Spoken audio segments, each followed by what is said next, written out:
Shabbat Shalom. Hallelujah. Shepherd John and I want to welcome you to Remnant Manna United. It's a pleasure to have you in our listening audience. There's a lot of you that will be tuning in live this afternoon. We've had to kind of revamp our schedule because our speaker was having some issues with some travel, but we're just delighted to still be able to have him on a Zoom meeting, and we'll introduce him to you in just a few minutes. But we just want you to know that we believe that what Abba's doing here in the Pacific Northwest is by divine appointment. We do not believe in coincidence. We don't believe in accident. We believe that it's by divine appointment. And so I believe that what we're going to hear this afternoon, Bruce is from Israel. He lives in Israel. He's going to give us a very peculiar and specific insight regarding what's transpiring there.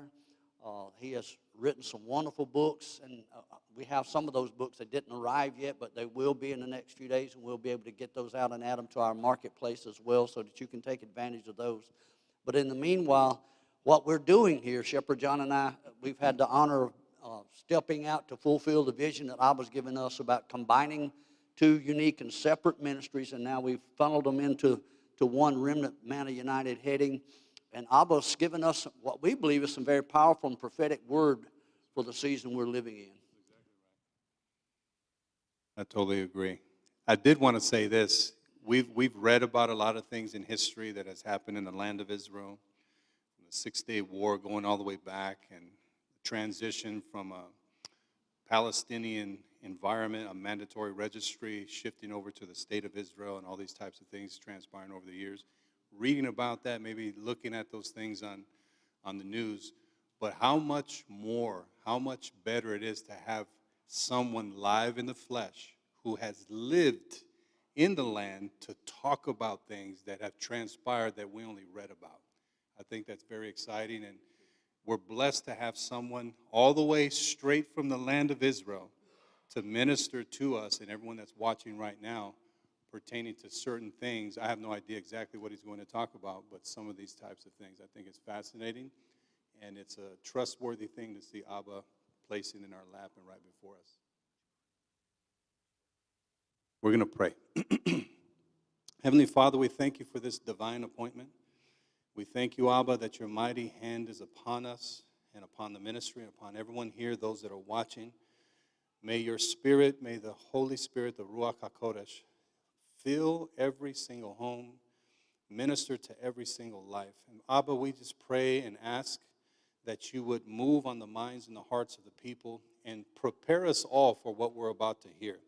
Father, we just ask that you would comfort, cover Bruce Brill and his family for stepping out to be able to share some vital things with us, some exciting things, and probably even some funny things, bringing it all together.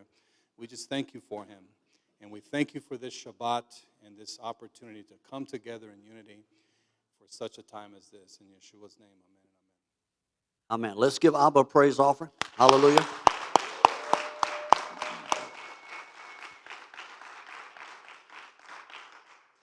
Ladies and gentlemen, it's our pleasure to introduce to you Bruce Brill. He may not be new to some of you. To a lot of us, he's an old friend. We've been knowing him for 20 years now.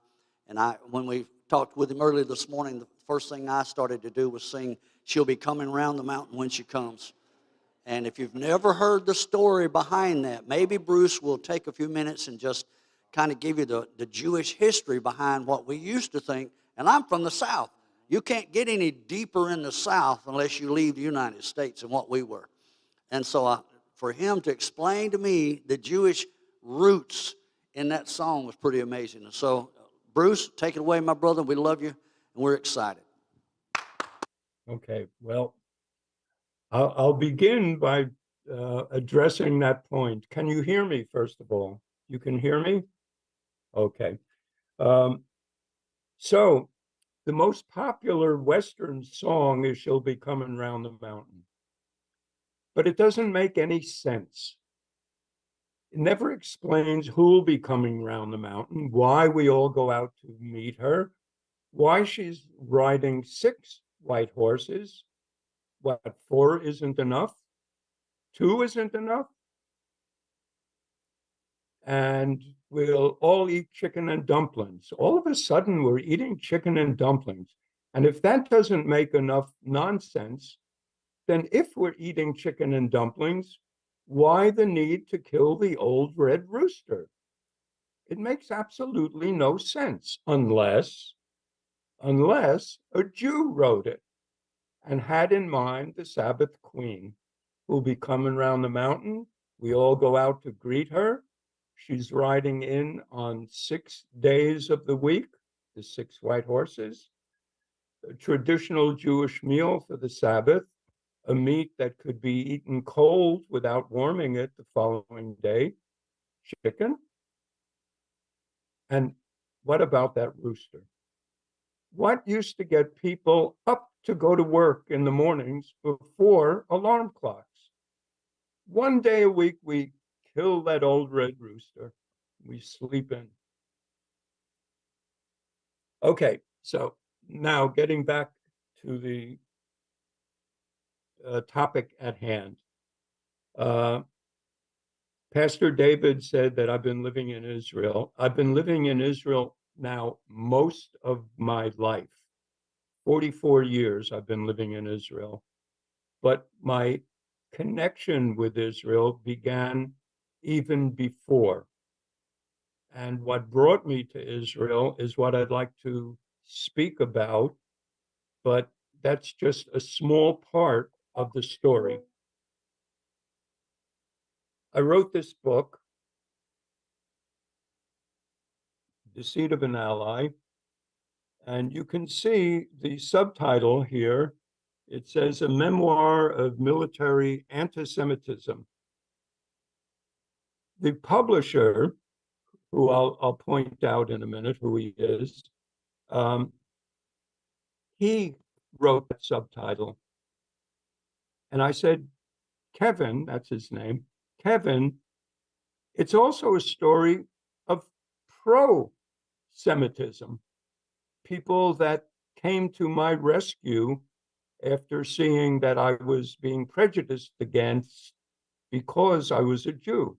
So I said it should say a memoir of military anti and pro-Semitism. And he said, Bruce, pro-Semitism doesn't sell books. So that's why he chose that. And it's so relevant today with what's going on in the news. But let's go back to where this begins. It begins with how I wound up in the United States Army. Back in the late 60s, the Vietnam War was always in the news. And we were getting deeper and deeper into the Vietnam War. And warm bodies were needed. And so I begin the book by quoting Phil Oakes's song, The Draft Dodger Rag.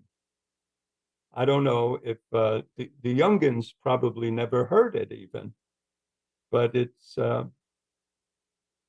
typified the approach that most young Americans of draft age had at that time.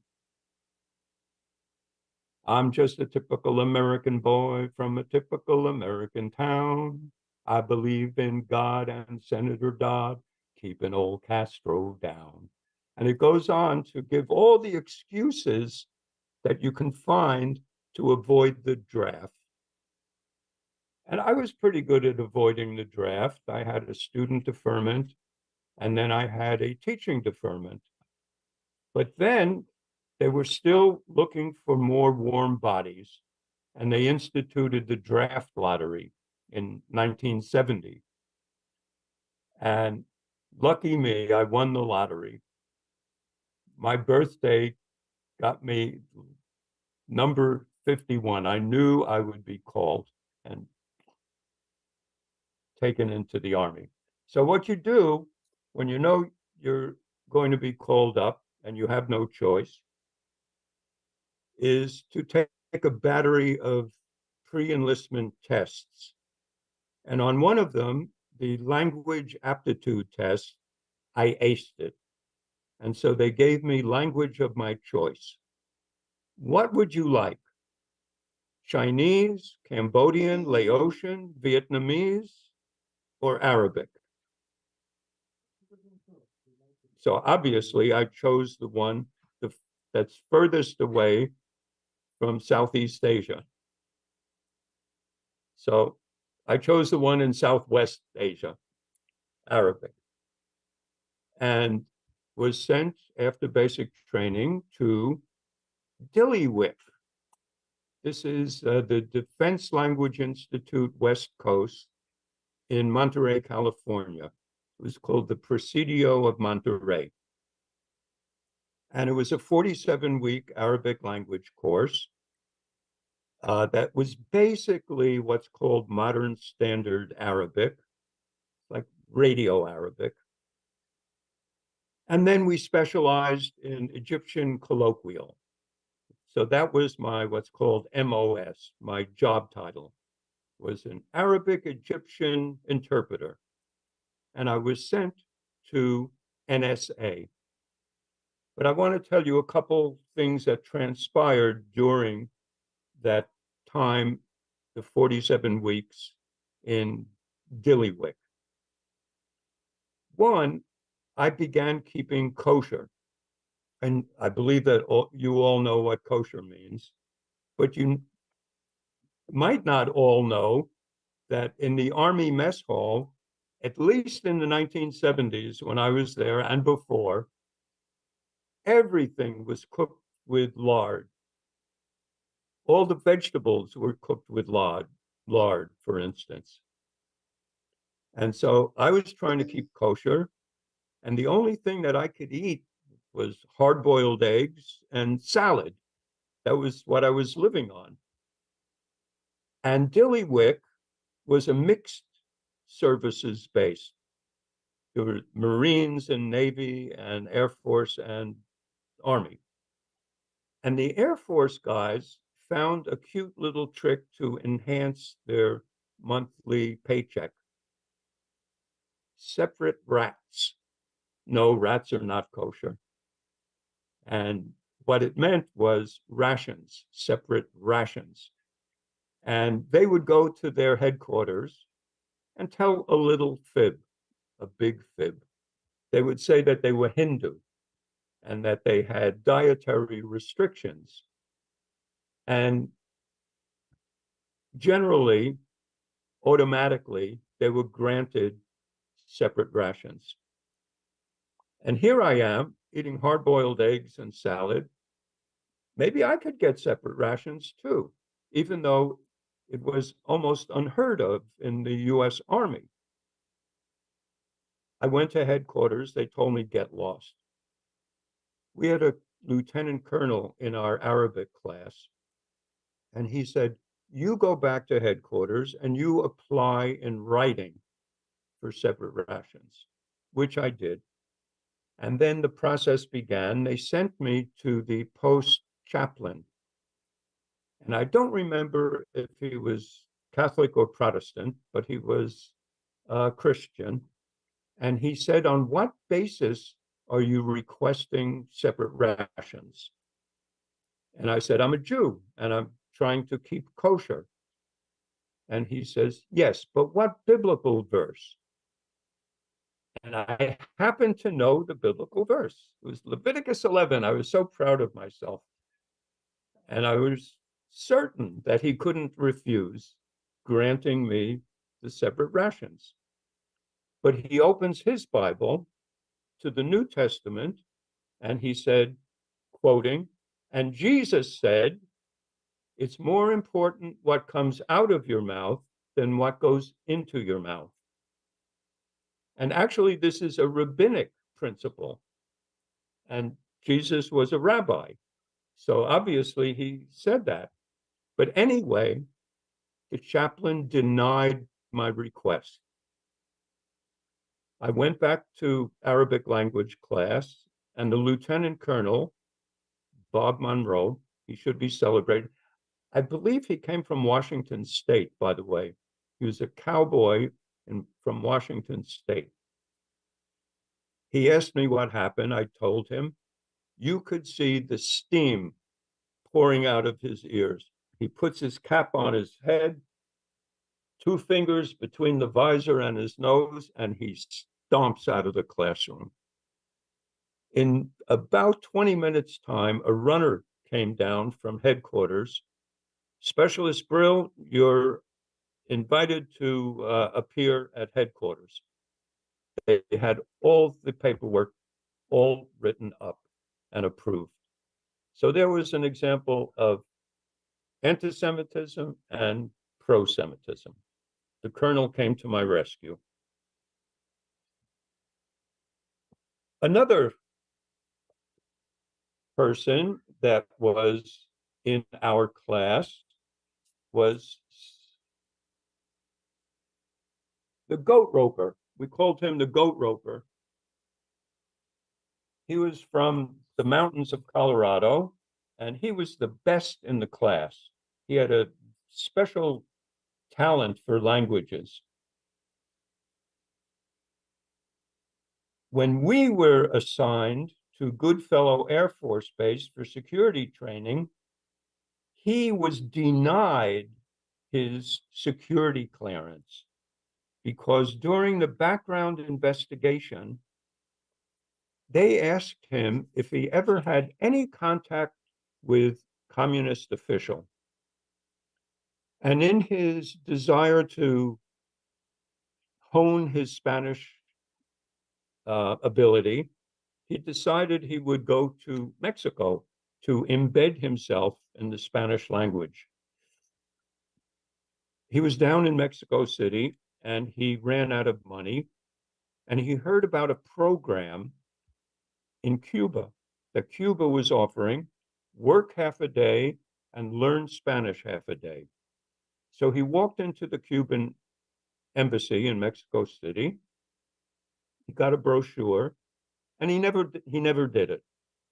But during his BI, his background investigation, he was asked if he ever had any contact with a communist official.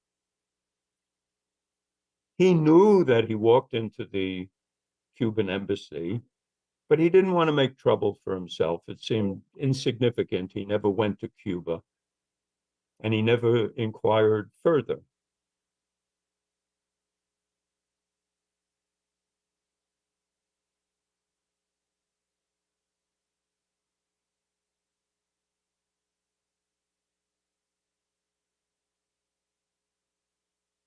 I'm telling you this story because later on it becomes important how meticulous the security people are in US intelligence. Okay, so we get assigned to NSA. At the time, in the early 70s, NSA was already multiple times bigger than any of the other US intelligence agencies, including the CIA. Yet, nobody heard of NSA back then. It kept a very low profile. We used to joke NSA stood for no such agency. So I was assigned to no such agency, and my immediate supervisor was an anti-Semite.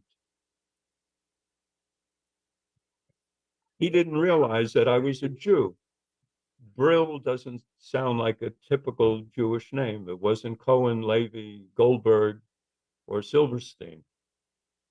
So he didn't know I was a Jew, and he would make these Jew jokes. Oh, here's a terrorist. I'm going to be speaking of terrorists later on. So here's one in person.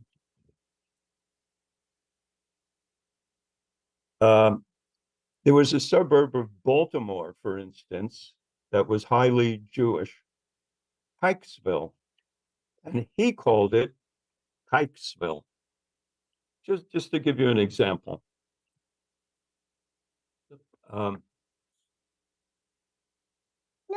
On the 4th of October, 2 days before the Yom Kippur War began, in 1973, I had a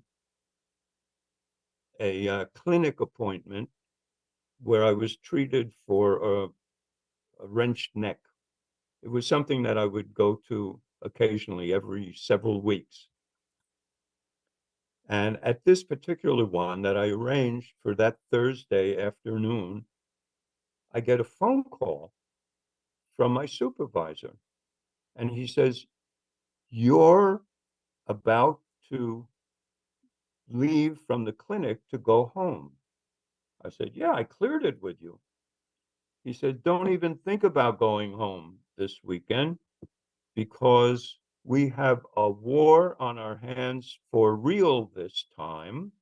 And he said that way because there were several times in the preceding months, in January, February, May, where there were Arab maneuvers, military maneuvers by Syria and Egypt that looked like it could be a staging for war, but we knew it wasn't.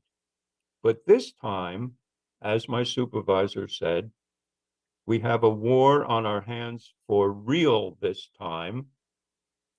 And I can't say the word, it's a four-letter word, the duty hits the fan on Saturday. Don't even think about going home. I said, "You must be kidding," because we had these alerts in the past. So he said, "Eval this time." Eval. It means without doubt. To make a long story short, because I had begun learning Hebrew at that time, I could gist Hebrew and Arabic. So they put me in a special job to monitor the live goings on the battlefront on the first days of the Yom Kippur War of 1973. One of the people that I picked up, and I'm gisting, he calls his mother. He was a soldier, an Israeli soldier on the Suez Canal. There were fortifications there. And he calls his mother, and I'm listening to the conversation. Get this. This is 1973. He's speaking to his mother on the outskirts of Jerusalem, and someone in Fort Meade, Maryland, is listening to their conversation. You see what's blacked out here? It's redacted. That was the conversation. I sent my book to the Pentagon. I'm very proud of that, both the English and the Hebrew. It was translated into Hebrew. I sent it to the Pentagon's pre-publication office to get their approval to publish. It required two things. One, that I redact what they required I redact, and I showed you a large portion of that, but throughout the book, there's redactions that I had to make according to their requirements. And another, you see throughout the book, there are redactions here and there. The other requirement was that I cannot add one additional word of new content.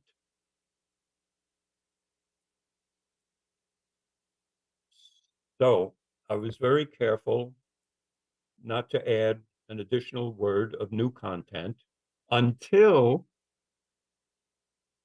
a protocol was released, declassified from the IDF, the Israel Defense Forces archives, a protocol of Moshe Dayan from October 7th. This is one day into the Yom Kippur War. It began on October 6th. So this October 7th protocol, Moshe Dayan says explicitly that 12 hours, 12 hours, a half a day before the attack began on October 6th, he got an intelligence assessment from the Americans, that the Arabs are not going to attack. 12 hours before the attack began. That was one item.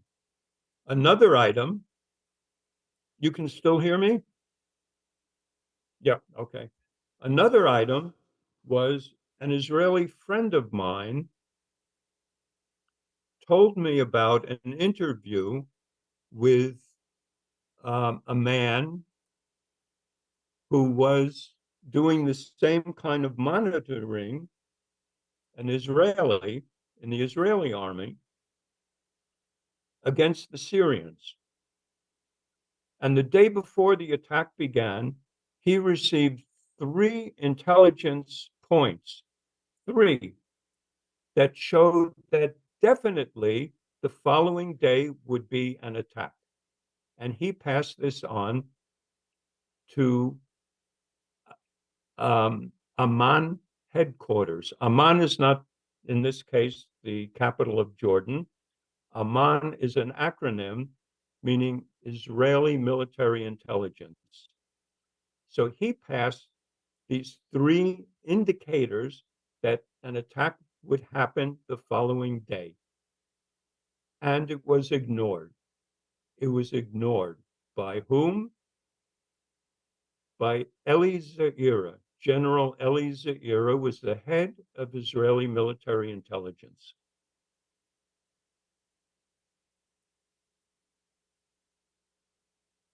When he turned 90 years old 5 years ago, I was so bothered by my knowing that the Arabs were going to attack Israel on Yom Kippur, and the Israelis obviously didn't know, because that's what I understood when I'm monitoring this Israeli soldier calling his mother. They were surprised. I was surprised that they were surprised. How could they be surprised? We knew this intelligence. I personally knew it a few days in advance. How could they not know? It terribly bothered me. And I was troubled by this year after year, now for 50 years. How could it be? And I began investigating. And I went to the libraries. I read every book that I can get my hands on to try and make sense out of this. How could it be that the Israelis didn't know they're our allies? How could it be that we didn't tell them or didn't tell them in time? I had to speak to the head of Israeli military intelligence, General Eli Zaira. He invited me to his home. And at the meeting at his home, in fact, he invited me back again the following week because we wanted to leave no stone unturned. He confided in me that he got an American intelligence assessment prior to the Yom Kippur War that the Arabs were not going to attack. He confided this in me. I wrote an article about this because it's astounding. How could it be? And I brought it to Haaretz. That's a reputable Israeli daily newspaper. And I gave it to the editor, and he said, when he read it, "This is explosive. Did you record him?" And I said, "No." He said, "Did you have a witness with you?" I said, "No." He handed it back to me, and he says, "Nobody will believe you." But then this protocol of Moshe Dayan's came out. It came out when I was a couple years already into writing my book, and I already got the approval from the Pentagon. So I wanted to send this item and the item of the Israeli monitoring the Syrians to the Pentagon again so that I could include this in my book. Then there was a third item. My sister was on an Israeli dating site, and one of the fellows that was looking for a new partner came to visit her, and I happened to visit her at the same time, and I met this tall Texan, and he introduced himself as Yitz. I said, "That wasn't your name in Texas, was it?" He said, "No, I wasn't even Jewish. My name was Keith, and I was in the Army." I said, "When were you in the Army?" 71 to 74. "That's when I was in the Army. What unit did you serve in?" USASA, United States Army Security Agency. I said, "That's who I worked for too." He said, "And I worked for NSA." "Me too." He was out in the field, and he happened to be stationed in Germany at that time. And I can't tell you what town he was stationed in because the Pentagon made me redact the name of the town, even though I think it's insignificant, but it makes no difference. And he said that there were false alarms back in February and in May, but in October, his whole ASA unit was restationed from their base in Germany to a staging area in Italy because there would be a war for real this time. And he asked his supervisor, "We're sharing this with our allies, the Israelis, aren't we?" And his commanding officer said, "It's not your job to ask that question." In other words, no, they didn't share the intelligence with the Israelis. During the war, he asked again, "Are we sharing the intelligence we're collecting with our allies, the Israelis?" He got the same answer. He was so troubled by this that after he got out of the Army and he went back home to Texas, he converted to Judaism. And made Aliyah with his family. Aliyah, he immigrated to Israel with his family. And he even renounced his American citizenship. He was so troubled by what he saw America did to the Israelis, that they withheld information.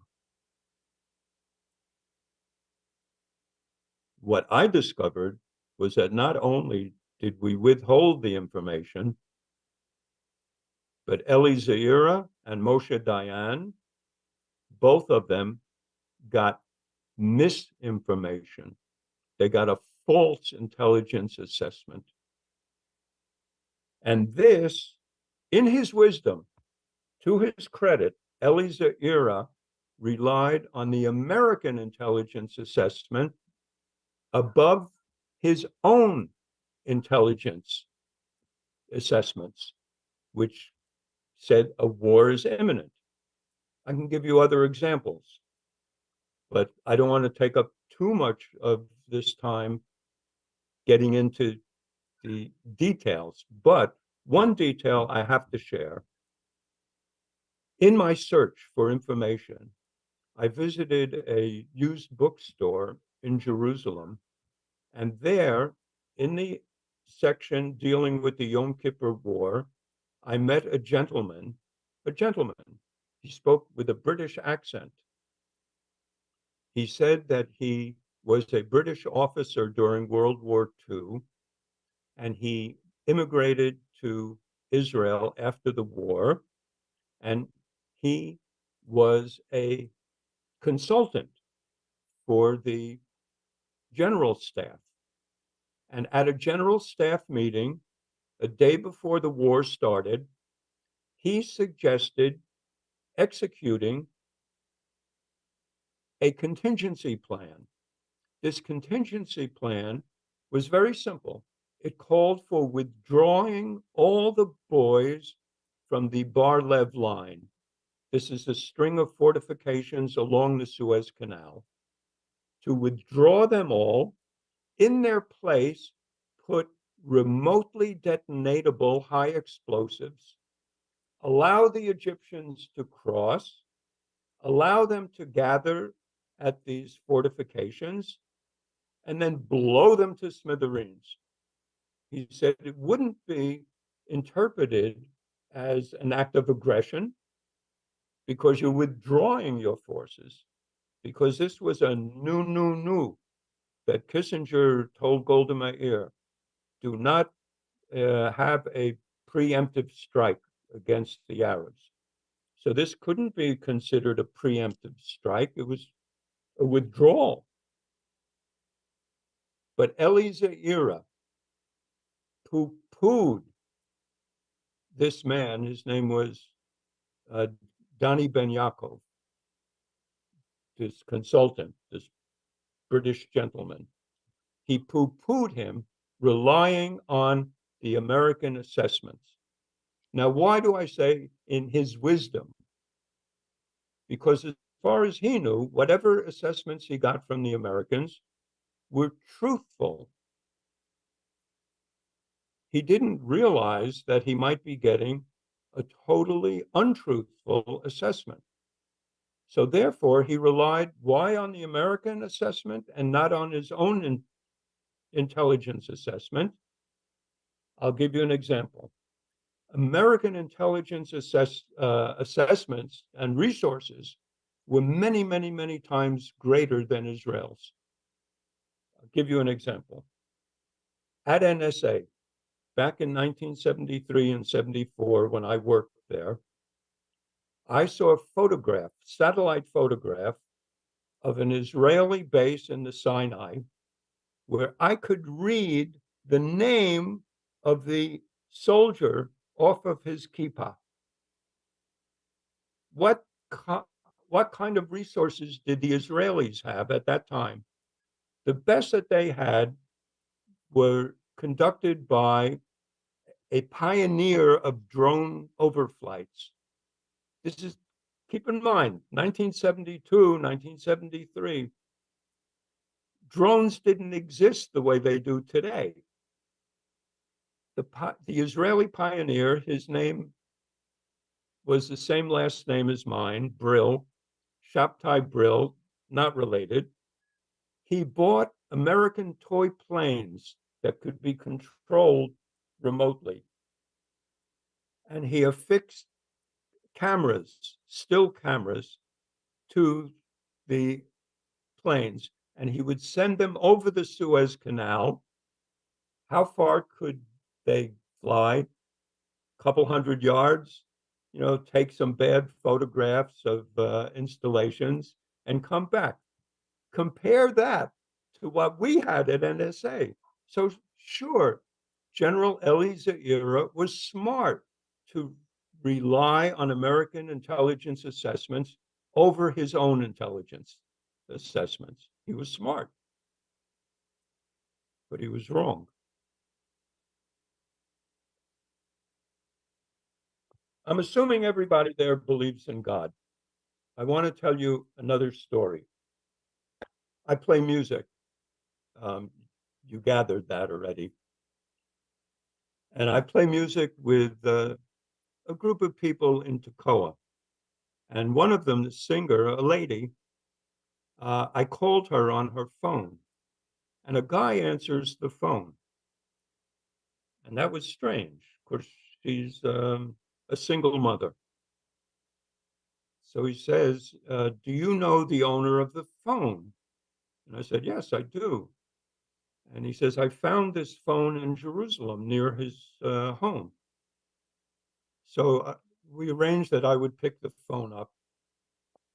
And I did. And a young man who wasn't even born during the Yom Kippur War, he was born subsequent to it. So I was curious. I was finishing up writing my own book. And I asked him, would you buy a book that discloses the truth of the Yom Kippur War surprise? And he answers, no. I said, why that reaction?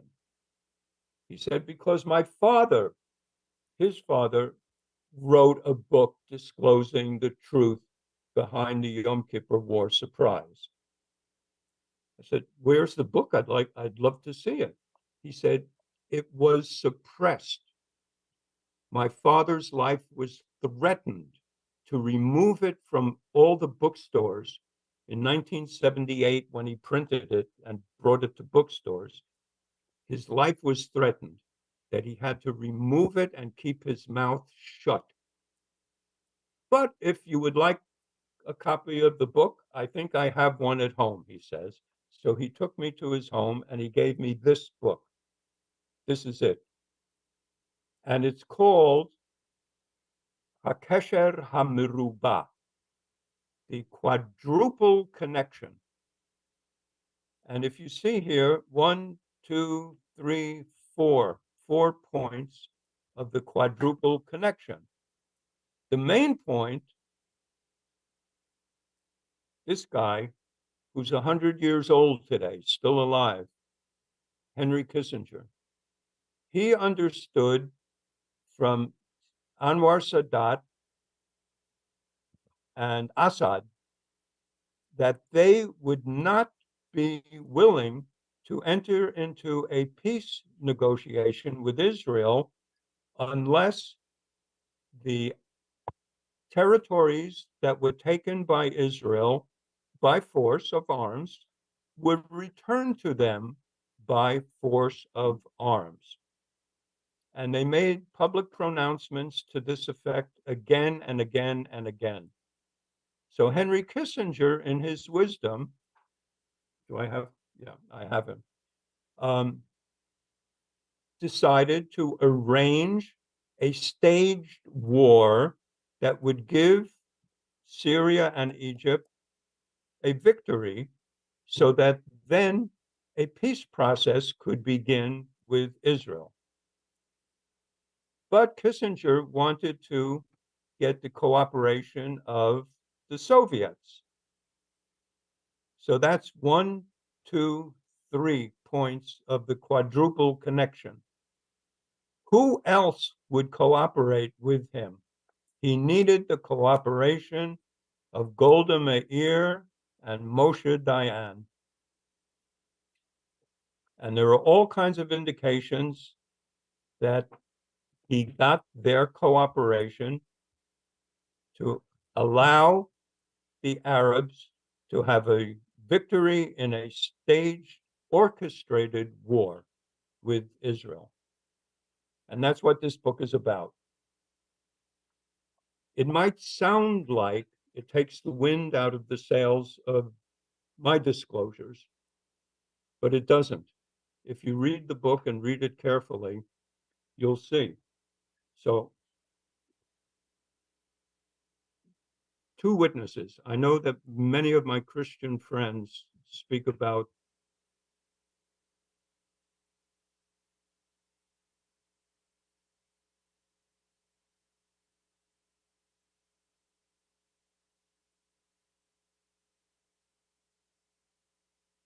written in Hebrew, but to get it out in English.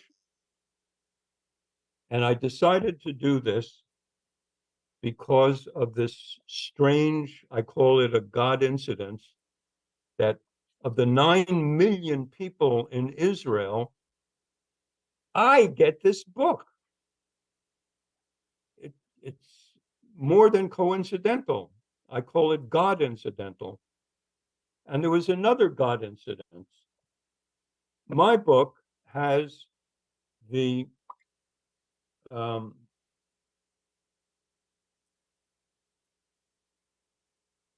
the credit of John Loftus.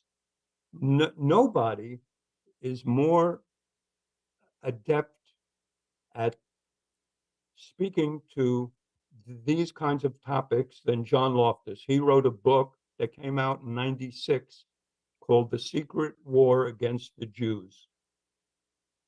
Very well-researched book. That not only that it's that fat, but a good quarter of the book is footnotes. So it's well-researched. And he wrote something strange. Bruce Brill is Henry Kissinger's worst nightmare. An honest man inside the NSA, he tells the secret story of how Israel was lulled into unpreparedness for the Arab sneak attack that almost destroyed the Jewish state in 1973. I hardly mention Kissinger in my book, so it seems strange to me that John Loftus wrote that Bruce Brill is Henry Kissinger's worst nightmare. Well, I am now. If I can get this book out in English, I will be his worst nightmare.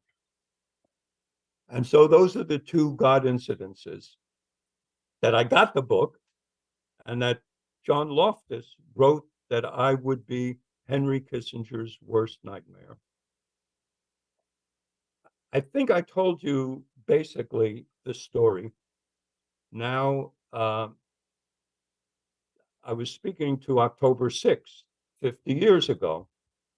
But what happened on October 7th, a month ago? Could it be that it's a repeat performance? Everyone in Israel was talking about that because we just celebrated the 50th anniversary of the terrible Yom Kippur War. What could be worse? It was a trauma for the Israeli people, an absolute trauma.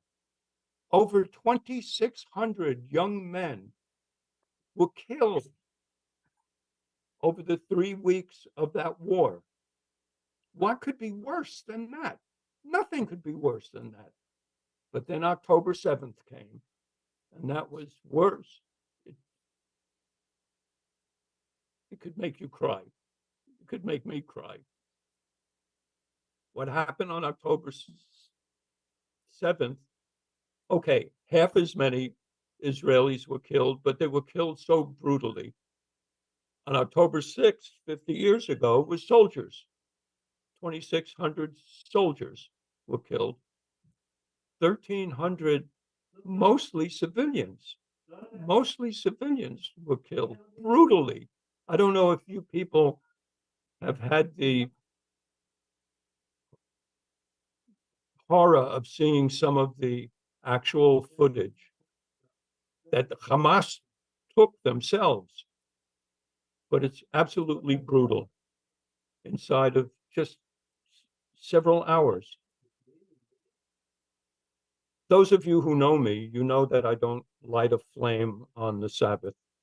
I try and live my life according to Torah, so I don't drive because that's kindling a flame. But on October 7th, I kindled a flame. I had to get my son, my youngest son, to his army unit on emergency call-up. He had to get into Jerusalem from where we live on the outskirts of Jerusalem. I drove in. And he, from October 7th, for how many days is it now? 43 days, I believe. He's stationed on emergency call-up with his Special Forces unit on the Golan Heights, facing off with Hezbollah and the Syrians. My baby is now defending Israel. And in Gaza, I don't know why they did it. I don't know. It troubles me. 50 soldiers have been killed so far in this land invasion. To my way of thinking, it's criminal. I think they should have just imposed a total blockade of food and water until something is done, rather than send our boys in to become additional victims of their horror. Anyway, I'm done. If there are questions, I'm here to answer whatever I can. Can you provide any more insight regarding what you think the connections are with maybe the Americans colluding once again against Israel Okay, without okay. jeopardizing? If you're asking me, I can't prove anything. I'm not in intelligence, but what I do know from being in American intelligence is that American intelligence resources are stupendous. And it would surprise me if American intelligence didn't know that the Arabs were planning this sneak attack on October 7th, just like we knew that they were planning the attack on October 6th, 50 years prior. So, I can't prove anything, but it just seems to me that maybe the same thing that happened 50 years ago happened a month ago. And I'll tell you something else, and you kind of primed the pump for me to share this with you.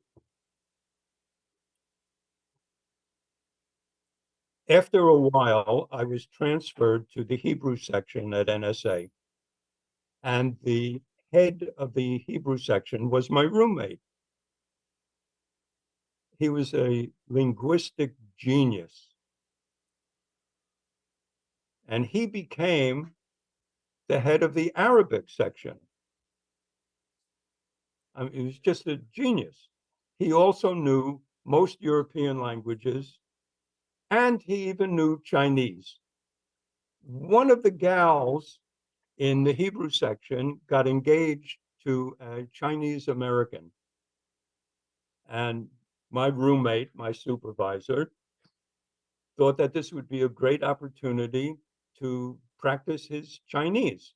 So he arranged that we would have a party for the newly engaged couple. And my roommate liked to drink. The fridge was full of beer, and he always unwound with a beer or two or three every day. But at this party, he imbibed something a little bit stronger than the beer, and he got soused. And at this party, he started talking shop outside of shop, which is a big no-no in intelligence. You never talk shop outside of the shop. But he did. And at one point, I think it was that his conscience was bothering him. And the principle, when the alcohol goes in, the truth comes out. He grabs me and he pokes me really hard, telling me that there are rooms in NSA that you can't get into because you're a Jew. And John Loftus, in his book, The Secret War Against the Jews, speaks of something called the Jew room. And he says it's an absolute misnomer because Jews are not supposed to even know about it. It's secret within the agency. Jews have no entry into the room, and they're not supposed to even realize that such a thing exists. Number two, it's not a room singular. It's several rooms. It's a cabal that work against Israel. And John Loftus documents also works against American Jews. I highly recommend his book, The Secret War Against the Jews. So I knew that at the time there was the Jew room in NSA. And he said it was interagency. Other agencies also had their Jew room. Does it exist today? John Loftus wrote about the Jew room because he had members of the Jew room that confided in him. And he told me that they told him that the Jew room doesn't exist anymore. I went to my congressman here in the 1st Congressional District of California, and I complained about something un-American that needed to be dealt with, that there's rooms in NSA that are off limits to Americans because they're Jews. And he said that he found out from his sources, he couldn't tell me what his sources were, that the Jew room was disbanded. But he couldn't tell me when, and he couldn't give me proof. So the question is, does something akin to the Jew room in US intelligence exist today? I smell it, but I have no proof. I can't say. Well, where we come from, if it quacks like a duck and walks like a duck, it's probably a turkey. I want to ask you another question. I'm trying to frame it as carefully as I can, and you can say you don't have an answer, and we'll be fine with that because we understand that you have to go back home. But based on the book that the other gentleman had published regarding the collusion with Golda Meir and Moshe Dayan and some others that were in positions of power, and she's held in high esteem to this day, and so is Moshe Dayan. Is it possible that there are still some individuals that are in positions of power in Israel that also may have had an idea of what was going on? And again, I know it might be difficult to speak to that, but my personal opinion is that there's a lot going on here in the United States to support the enemies of the people of Israel, if that makes sense. Okay, I can address one aspect of your question, and that is, I took this book and I took it to a printer who unbound a copy of it and then reproduced it in double size so it looked like it could have come out of a home printer. And I took this book in that form to the censor of Israel, the censor bureau, and it went through their censor. And there are two things that were taken out, just two things. One, a word, and one, a sentence, both of them that referred to Israel's atomic capacity, nuclear war capacity. That's the only thing that was taken out. They didn't touch anything. So I went back to the author. His son introduced me to him, and we've become friends. He's 82 years old today. I can give you his name. He allowed me to release it, although he used a pen name for this book. It's called Chai Doron. His name is Doron Hakimi. And I got his permission to publish it in Hebrew and in English. And he's a lovely man. And I convinced him that those who threatened him back in 1978, if they're still alive, they're probably in an old age home someplace horizontal. And so he was confident to allow me to publish his book. And what I discovered also, I asked him, did you take your book to the official military censor? And he said no, he was afraid to. But I did it. That's powerful. We personally, and I believe that right of conquest, you mentioned that earlier, has precedent throughout the ages regarding who has quote unquote title to the land. And I believe not only right of conquest, but by virtue of biblical promise that Elohim gave to Abraham, that the people of Israel have title, have right to the land. And if you go back and look at some of the documents, the archaeological records and finds that are quite frankly evident all across the Mideast, it's hard to refute the fact that Israel does have title to that land. The people of Israel do. And I know that you're standing in opposition against Hamas, Palestinians, several other rogue elements in the area as well, Syria, Iran, and others. And we know what biblical prophecy says, and we're anticipating things happening. And so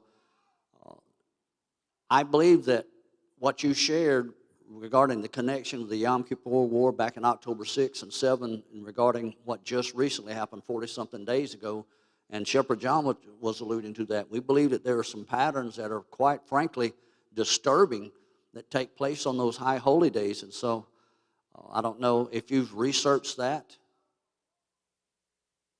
Well, but what I can say, the coincidence of October 6th, 50 years ago, and October 7th, 43 days ago, uh, uncanny. It was a high holiday that fell on a Sabbath in both cases.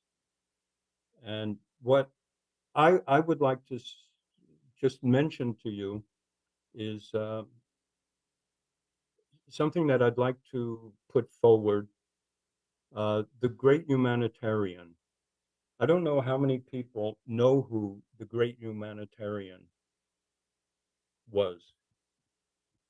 He was a man who saved tens of millions of people from starvation and homelessness. And he's hardly known. Herbert Hoover. Herbert Hoover. I won't go into details giving his biography. You can check it out. It's all available. But back in the 1940s, before there was one Arab Palestinian refugee, before 1949, he came out with a humanitarian solution to the plight of Palestinian Arabs. And that was to dam the Tigris and Euphrates rivers to create hundreds of thousands of dunam of arable land, pun intended, arable land, and to resettle Palestinian Arabs in Iraq for their own good. And of course, after 1949, when there were 750,000 Palestinian Arab refugees, he tried to implement this plan, but nobody was listening to him. Look, I revised his plan 19 years ago, and it was published in the Jerusalem Report that it should be considered. But that was 19 years ago. 19 years ago, Iraq was ripe for new people, for a resettlement of other Arabs. But that was 19 years ago. Today, my variation on a theme of the great humanitarians is that they should be resettled in Qatar. Why Qatar? Several reasons. Number one, Gaza is devastated today. To go back and rebuild from the devastation would be more difficult than just building anew. Qatar is 32 times the size of the Gaza Strip. 32 times. Another thing is that 85%, I mean, this is unbelievable. 85% of the population of Qatar are foreign expats that they bring in for workers. 85% that are not Arab, that are not Muslim, that don't speak their language. And here you have displaced people that really need a humanitarian solution. They could go to Qatar if Qatar were willing to open their their doors. And Qatar is very wealthy too. They could afford to do it. It would be a brotherly thing to do. Instead of expats that don't share their culture, language, and religion, they could accept these displaced Gazans. It would be the humanitarian solution. More than that, all the people that are complaining about the colonizers, the Israeli colonizers, it's just the opposite. Where is Arabic originated from? Where is Islam? Where does Islam come from? From Arabia. So all the more reason that these Arabic speaking Muslims be returned because to Arabia because they are the colonizers. So it would neutralize this claim of anti-colonization. I mean, every reason points to this as a solution. They've been given Hamas money. Right, and my son just reminded me too. Who has been supplying funds to the Hamas of Gaza? They should be culpable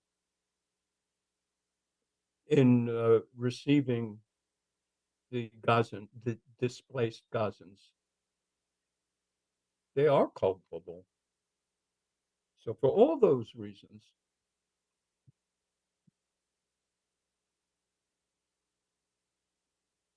We have another I question for you. speechless. I'm sorry, David. I don't know if you can answer the question or not, but I did hear reports possibly of Egyptian intelligence given to the IDF about October 7th and that were ignored by members of the IDF. So I wasn't sure if you could speak on that or not. And then do you Well, think... that sounds like a parallel to 50 years ago too. Yeah, when you were speaking, that's the first thing that came to my mind. Mirwan, the best Arabic language student in our Arabic language class, but anybody who's studied on the Yom Kippur War knows of another Mirwan. This was the son-in-law of Gamal Abdul Nasser. The son-in-law, he was a double agent, and he alerted the Israelis that war is imminent, and it was ignored. It was ignored because Eli Zaira relied on American intelligence assessment that he received.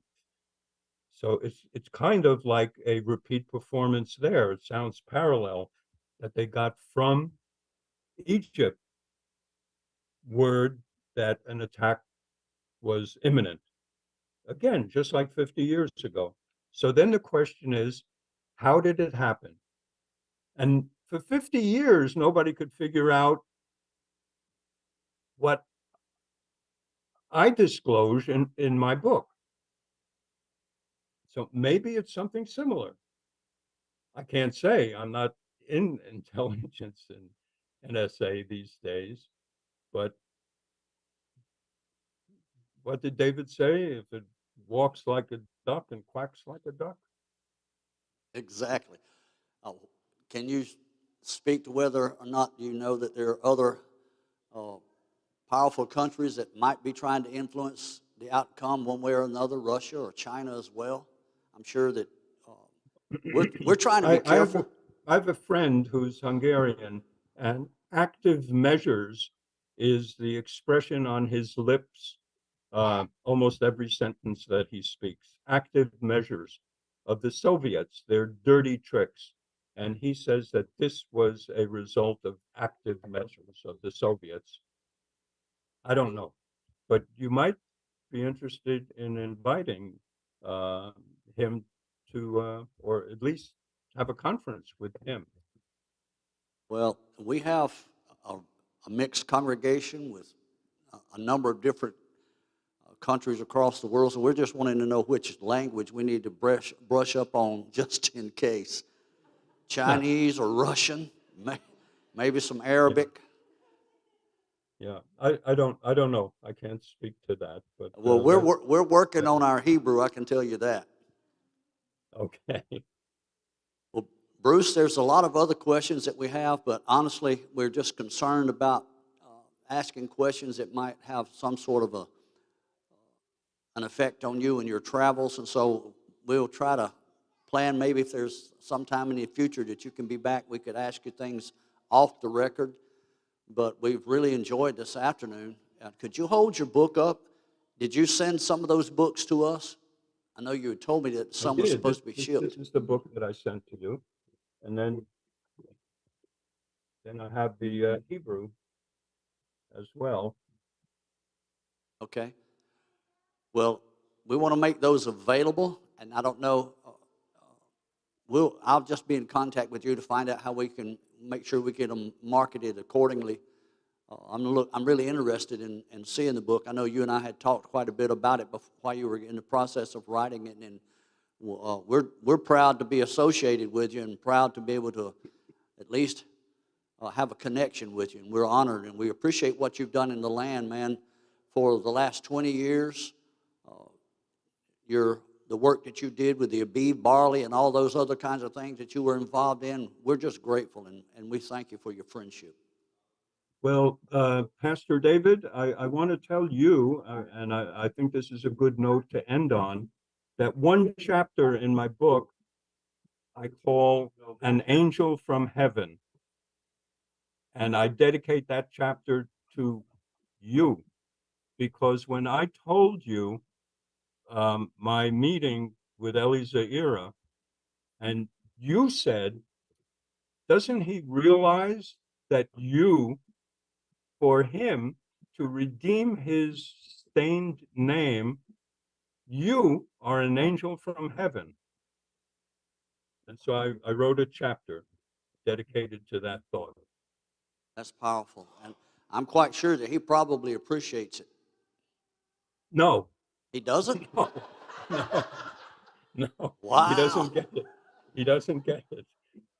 He, Well, he, he said, you'll see in the book, I happen to, I recount an exchange, not with me, but with someone else who is privy to him. And he said, yeah, someone showed up at my front door and told me all kinds of stories, and I listened to him. But he never showed me any documentation proving that he really worked at NSA. He's a sleazy guy. A certain aspect of him is sleazy. you don't get in the position he was without being, we sort of like trying to catch a greased pig. Maybe. I guess that's not a good an adjective to use for a Jew. He's known as being brilliant, and that he chews people up and spits them out. I mean, he had a tremendous power of persuasion that he could convince Golda Meir and Moshe Dayan and David Elazar. He was the chief of staff. It's nothing to worry about. Don't pay attention to our own intelligence indicators. Just rely on me, because I'm relying on the American assessments that I got. My And he goodness. persuaded them. But we believe that there's a lot of on the horizon that the nation of Israel, the people of Israel, are going to be facing in the near future, and we're glad that there are people like you in the land that are doing the right things. And we appreciate your sons. We had the privilege of meeting your sons, those that are, I won't call their names, the ones that we know that are still in the land. And so we're just grateful, and we thank you for your service and what you've done for those of us that are where we're at. You've had a lot of influence on us, you and the Reverend Dr. Jamie Louie. So, but Yeah. anyway, we would like to just say that we love you and we appreciate you taking the time to spend with us this afternoon. And the group here, we all shifted to one side so that we could be able to watch you on the screen. And so we're just grateful. If you would, everybody, if you'd just like to give him an applause. And back to you.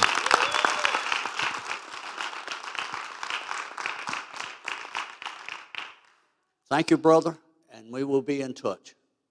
Thank you for the opportunity. God bless. Shabbat shalom.